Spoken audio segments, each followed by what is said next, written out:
Hello guys, welcome to technical minds. कैसे हैं आप सब लोग। इससे पहले 2 वीडियोस बना चुका हूँ जहाँ पे हमने बात की थी अपना वेब एप्लीकेशन और अपना इंट्रोडक्शन टू वेब और वेब एप्लीकेशन के बारे में हमने बात की थी। ठीक है, तो क्या सिंपली आज की वीडियो हम देखने वाले हैं अपना यहाँ पर चेकआउट कर सकते हैं। आज की वीडियो हम देखने वाले हैं एचटीटीपी मेथड्स। ठीक है, तो सबसे पहले हम एचटीटीपी मेथड्स को अच्छे से समझते हैं, उसके बाद ही हम अपने सर्वलेट पे आगे बढ़ेंगे। ठीक है, तो अगर आपने वो 2 वीडियोस नहीं देखे तो लिंक मैं नीचे डाल दूंगा, वो जरूर देखिए, ताकि मैंने वहाँ पे मैंने आपको बहुत अच्छे से समझाया था पूरा डायग्राम के थ्रू। ठीक है, और गाइस ये मेरे कंप्लीट हैंड रिटन नोट्स हैं। ठीक है, सब कुछ मैंने अपने हाथों से लिखा है, यहाँ पे आपको लिखने की ज़रूरत नहीं है।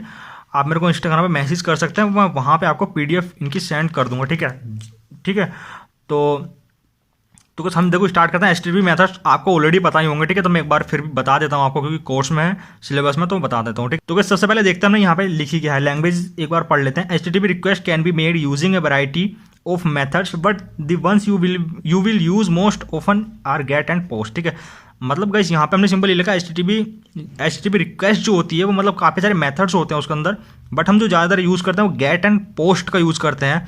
और गाइस मैं बता दूं आपको, जो हम एडवांस जावा पढ़ रहे हैं, मतलब यहाँ पे सर्वलेट और जीएसपी में जो भी हम यूज़ करेंगे मेथड्स, वहाँ पे भी हम गेट और पोस्ट का ही ज़्यादातर यूज़ करने वाले हैं। ठीक है, तो हम लोग इन दोनों पे ज़्यादा ध्यान देने वाले हैं।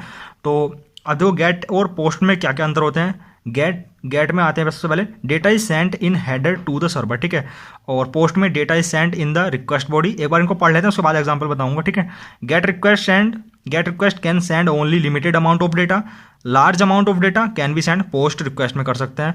और get request is not secured because data is expose in URL, और post request is secured because data is not expose in URL. ठीक है, ये 3 ही काफ़ी हैं आपको समझने के लिए। अगर आप एग्जाम के लिए लिख रहे हो नोट्स, तो आप इनको 1-2 और लिख सकते हो। मैं जो एग्जाम्पल आपको बताऊंगा वो आप यहाँ पे मेंशन कर सकते हो। अगर आप समझने के लिए कर रहे हो तो ये 3 एग्जाम्पल ही काफ़ी सारे हैं। ठीक है, अब देखो गाइस एक एक करके समझते हैं।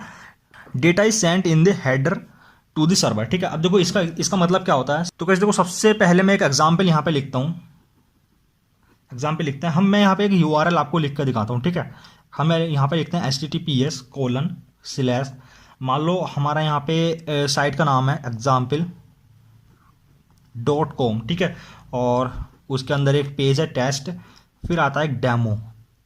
ये मैं एक यूआरएल लिख रहा हूँ। ठीक है, form.php में हमारी साइट बनी हुई है। फिर क्वेश्चन मार्क लगा के जो भी आपका इसका आगे लिखा जाता है, जैसे कि आता है आपका नेम फर्स्ट इक्वल टू, मान लो आपका नेम यहाँ पे आ गया अंकित, और फिर आपका यहाँ पे एंड, और फिर मान लो यहाँ पे आपकी आईडी आ गई 1। ठीक है, इस तरह से यूआरएल आप लोग देते हो, मतलब कि जो आपका यूआरएल आता है लिखा हुआ वहाँ पे, जैसे मान लो कोई भी डेटा फिल कर रहे हो, कोई भी फॉर्म फिल कर रहे हो, तो आपका ये यूआरएल जाता है वहाँ पे, मतलब कि जो डेटाबेस में जाता है। तो वहाँ पे देखो, यहाँ से लेके आप लोग आई थिंक ठीक से दिख रहा होगा, यहाँ से लेके यहाँ तक जो आपका यूआरएल है, तो इसको हम बोलते हैं एक्चुअली यूआरएल। ठीक है, यूआरएल बोलते हैं, बट ये जो आपका जा रहा है ये आपका डेटा जाता है वहाँ से। अगर आप गेट रिक्वेस्ट सेंड कर रहे हो तो ये आपका डेटा जाता है। जैसे कि मान लो अब देखो गाइस, जैसे कि रिक्वेस्ट बॉडी बोल सकते हैं हम इसको। ठीक है,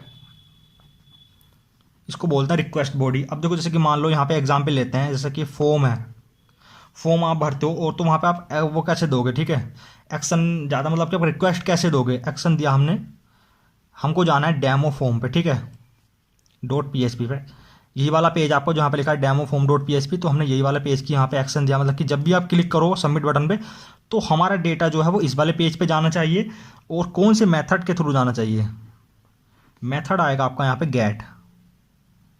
ठीक है, ये आपका टैग होता है फॉर्म एक्शन, मतलब फॉर्म टैग होता है, उसके अंदर ये आपको वैल्यू देनी होती है। अगर आपने यहाँ पे गेट वो दी है, मतलब रिक्वेस्ट दी है, तो आपका डेटा इस तरीके से जाएगा। जो भी आपने इसके अंदर कह सकते हो, जो भी इसके अंदर मान लो यहाँ पे आपने वैल्यू फिल करी होंगी अपने फॉर्म में, तो वो वैल्यू यहाँ पे आपकी शो होती है यूआरएल में। ठीक है, इसीलिए बोलते हैं data is sent in the header in the server. ठीक है, टू द सर्वर, मतलब कि जो आपका डेटा है वो सर्वर में, मतलब कि हेडर में दिख जाता है।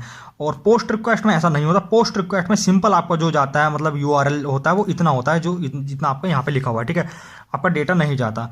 और सेकंड आता है get request can send only limited amount of data. ये बिल्कुल सही बात है। जो गेट रिक्वेस्ट में भेजते हो आप, I think 2448 he word character, sorry, वहां पे आप सेंड कर सकते हो। ठीक है,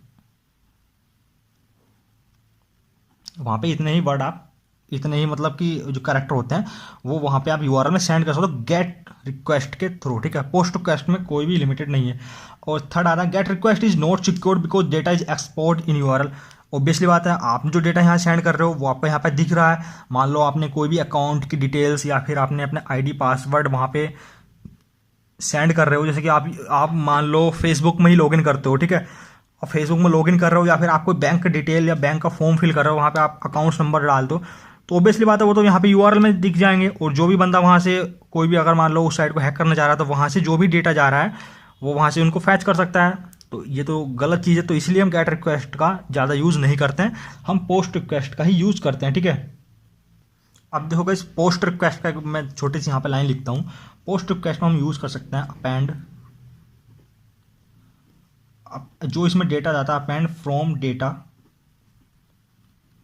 inside the body of the HTTP request, ठीक है। ये लाइन आप यहाँ पे ऐड कर सकते हो पोस्ट रिक्वेस्ट में। और जो मैंने बताया इसका यूआरएल होता है सिंपल, इतना यूआरएल होता है। एक बार यूआरएल भी मैं लिख देता हूँ यहाँ पे इसका, https:/। आप यहाँ पे कोई भी आप साइट का नाम ले सकते हो, google.com भी आप यहाँ पे एग्जाम्पल के थ्रू ले सकते हो। अगर आप अपने एग्जाम में इसको मतलब कि लिख रहे हो, अगर आपको एग्जाम में आया कि डिफरेंस लिखो गेट एंड पोस्ट रिक्वेस्ट, तो आप ये पूरा पेपर वहाँ पे लिख सकते हो, ठीक है। PHP बस सिंपल इतना जाता है आपका यूआरएल, अगर आपको पोस्ट रिक्वेस्ट भेजना है, ठीक है। और गाइस इसमें कोई भी चेंजेस नहीं है, मतलब कि अगर आपको और एग्जाम्पल देना तो आप यहाँ पे सिंपल ये लिख सकते हो, मतलब कि आप पोस्ट रिक्वेस्ट कैसे सेंड करोगे। तो एक्शन जो भी मतलब आपने HTML या फिर PHP के कोड जो लिख रहे हो form.php, अपने पेज का नाम, और यहाँ पे जो आप मेथड्स दोगे, सॉरी मुझे पता नहीं था आपको दिख रहा है नहीं दिख रहा, ठीक है। तो जो भी आप यहाँ पे मेथड्स दोगे वो यहाँ पे लिखोगे आप पोस्ट, ठीक है। और ये लिखा जाता है हमेशा कैपिटल वर्ड्स में, ठीक है गाइस। अगर आपको इतने में कोई प्रॉब्लम है तो आप मेरे को नीचे कमेंट बॉक्स में लिख सकते हैं। तो गाइस हमको सिंपल ये देखना था हमारा HTTP मेथड्स क्या होते हैं, हमको जो मेथड यूज़ करने हैं वो गेट और पोस्ट करने हैं। यहाँ पे पुट और डिलीट भी होते हैं, मतलब काफ़ी सारे इसके रिक्वेस्ट होती हैं, तो हम लोग को दो ही यूज़ करने हैं अपनी पूरी सिलेबस में, तो हम लोग दो ही लिख रहे हैं यहाँ पे, ठीक है। तो गाइस आज वीडियो सिंपल इतना ही था। इससे पहले मैंने 2 वीडियो बनाई जहाँ पे मैंने अपना वेब एप्लीकेशन कंप्लीट समझाया था आपको, वेब एप्लीकेशन क्या होता है, कैसे काम करती है, और वेबसाइट और वेब एप्लीकेशन में क्या डिफरेंस होता है, वो भी मैंने अपनी पहले 2 वीडियो में बताया। बहुत अच्छे तरीके से समझाया मैंने गाइस, तो आप लोग उनको जरूर देखना। ये नोट्स आप खुद भी लिख सकते हो, अगर मैं तो चाहूँगा आप खुद लिखते हो इन नोट्स को, तो आप एक बार पढ़ के लिखोगे और सब कुछ लिखा हुआ है जो मैं अपने एग्जाम में लिख के आऊँगा वो सब मैंने यहाँ पे लिखा हुआ है, ठीक है। तो आप लोग भी इनको खुद लिख सकते हो, अपने नोट्स बना सकते हो। और मैं एक टॉपिक बाई टॉपिक आपको नोट्स बताऊंगा यहाँ पे बनाकर, क्योंकि सब कुछ यहाँ पे लिखा हुआ है, आपको कुछ भी लिखने की जरूरत नहीं है गाइस, ठीक है। तो गाइस आज की वीडियो में सिंपल बात की है HTTP मेथड्स की, ठीक है। ये दो टॉपिक में बात कर चुका हूँ पहली वीडियो में। जो नेक्स्ट वीडियो आएगी उसमें हम बात करेंगे सर्वलेट और CGI के बारे में, ठीक है। सर्वलेट और CGI में डिफरेंस भी देखेंगे। अगर आप नए हो तो प्लीज़ चैनल को जरूर सब्सक्राइब करो ताकि डेली वीडियो आपको मिलते रहें। तो गाइस वीडियो देखने के लिए बहुत बहुत धन्यवाद।